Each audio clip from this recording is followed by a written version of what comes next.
Hello, happy Thursday. So, I'm sure many of you have heard that, as per Daily Caller reporting to you, Al Franken officially resigns. Watch his full statement on the Senate floor video. Link in the description box as always. Now, I just want to, before I read the article, I'm going to go ahead and just tell you what I'm thinking. And no offense to the gay community. I always found it to be interesting that I felt that Mr. Franken was a homosexual. And whenever this came out, I thought it was just odd. I mean, that they're going to really kind of like, scorch him, of all people, Stuart Smally. So I think my clockwork orange opinion is that they're using him as this sacrificial lamb. He was always probably going to resign. And they're going to use this now, I believe, as a feather in their cap to insinuate that Mr. Moore should step down as well. This is my opinion. I really feel that this is where this is going. So, as far as the article, Minnesota Democratic Senator Al Franken, and I will always see this man as Stuart Smally, officially resigned in a speech on the Senate floor Thursday amid multiple allegations of sexual misconduct. Franken's resignation comes the day after several dozen of his Democratic colleagues call for the Minnesota Democrat to step aside. Before announcing his resignation, Franken called himself a champion of woman. I mean, I'm just wondering if anybody else, remembers Stuart Smalley. And maybe it's just because of that imprint of his persona that makes me see him as a homosexual, that I find this all to be just preposterous in a large way.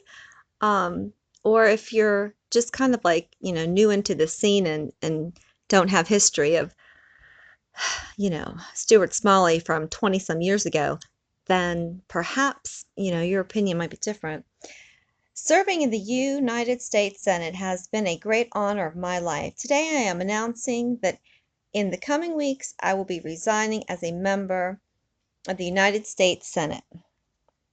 I was shocked, I was upset, but in responding to their claims, I wanted to be respectful of that broader conversation because all women deserve to be heard and their experience taken seriously, the Minnesota Democrat said in his speech.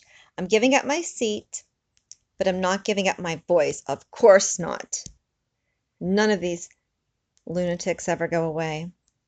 So I don't know if I should play this or not because I don't know how it's going to come out in audio, but maybe I'll try it. About the ways in which men's actions affect them. The moment was long overdue. I was excited for that conversation and hopeful that it would result in real change that made life better for women all across the country and in every part of our society. Then the conversation turned to me. Over the last few weeks, a number of women have come forward to talk about how they felt my actions had affected them. I was shocked. I was upset. But in responding to their claims, I also wanted to be respectful of that broader conversation because all women deserve to be heard and their experiences taken seriously. I think that was the right thing to do. I also think it gave some people the false impression that I was admitting to doing things that, in fact, I haven't done. Some of the allegations against me are simply not true. Others I remember very differently. I said at the outset that the Ethics Committee was the right venue for these allegations to be heard and investigated and evaluated on their merits, that I was prepared to cooperate fully, and that I was confident in the outcome. You know, an important part of the conversation we've been having the last few months has been about how men abuse their power and privilege to hurt women. I am proud. Okay, so you guys can, I'm not going to make this dreadfully long any longer than needs to be. Link in the description box. But yeah, that's the updated news on that. All right, everyone have a great day. Bye.